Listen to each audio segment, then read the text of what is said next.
Welcome to the Chronological One-Year Bible, January 24th.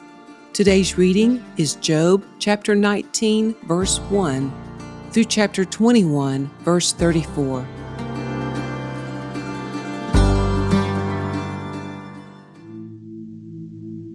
Then Job spoke again. "How long will you torture me? How long will you try to crush me with your words? You have already insulted me 10 times. You should be ashamed of treating me so badly. Even if I have sinned, that is my concern, not yours. You think you're better than I am, using my humiliation as evidence of my sin. But it is God who has wronged me, capturing me in his net. I cry out, 'Help!' but no one answers me. I protest. There is no justice. God has blocked my way, so I cannot move. He has plunged my path into darkness. He has stripped me of my honor and removed the crown from my head. He has demolished me on every side, and I am finished. He has uprooted my hope like a fallen tree. His fury burns against me. He counts me as an enemy. His troops advance. They build up roads to attack me. They camp all around my tent. My relatives stay far away, and my friends have turned against me. My family is gone, and my close friends have forgotten me. My servants and maids consider me a stranger. I am like a foreigner to them. When I call my servant, he doesn't come. I have to plead with him. My breath is repulsive to my wife. I am rejected by my own family. Even young children despise me. When I stand to speak, they turn their backs on me. My close friends detest me. Those I loved have turned against me. I have been reduced to skin and bones and have escaped death by the skin of my teeth. Have mercy on me, my friends. Have mercy, for the hand of God has struck me. Must you also persecute me, like God does? Haven't you chewed me up enough? Oh, that my words could be recorded. Oh, that they could be inscribed on a monument, carved with an iron chisel and filled with lead, engraved forever in the rock. But as for me, I know that my Redeemer lives, and he will stand upon the earth at last. And after my body has decayed, yet in my body I will see God. I will see him for myself. Yes, I will see him with my own eyes. I am overwhelmed at the thought. How dare you go on persecuting me, saying it's his own fault? You should fear punishment yourselves, for your attitude deserves punishment. Then you will know that there is indeed a judgment.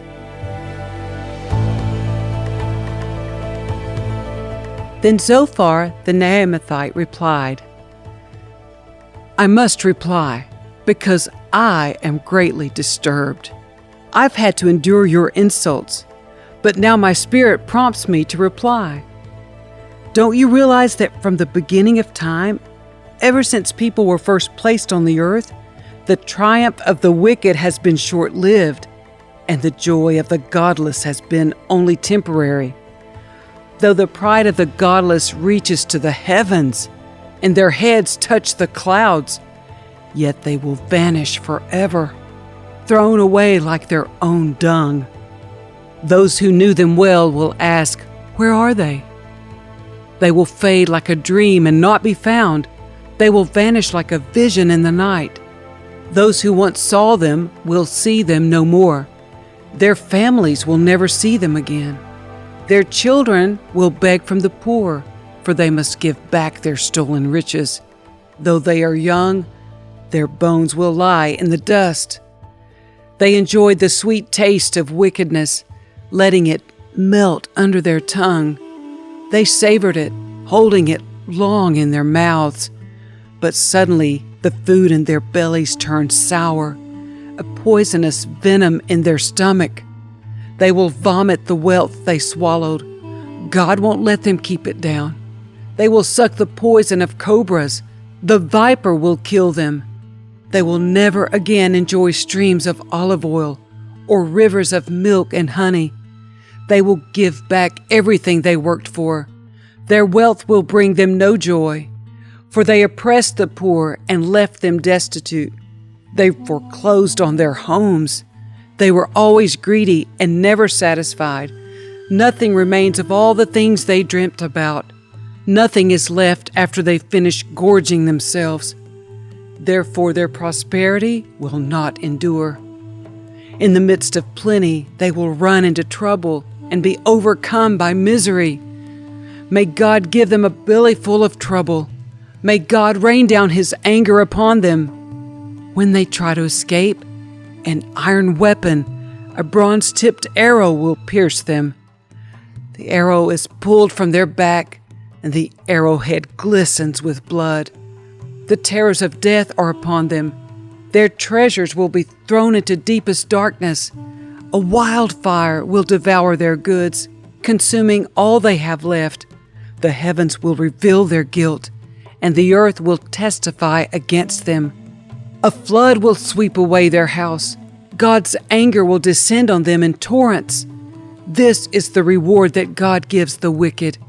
It is the inheritance decreed by God. Then Job spoke again. Listen closely to what I'm saying. That's one consolation you can give me. Bear with me and let me speak. After I have spoken, you may resume mocking me.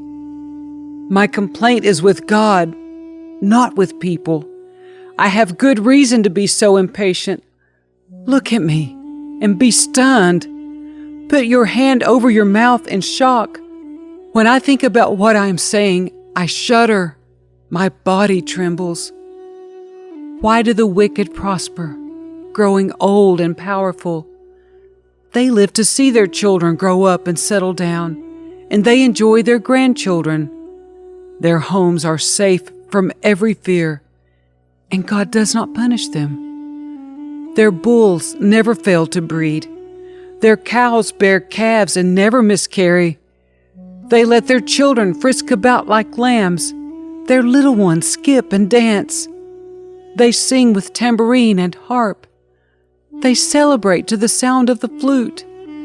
They spend their days in prosperity, then go down to the grave in peace.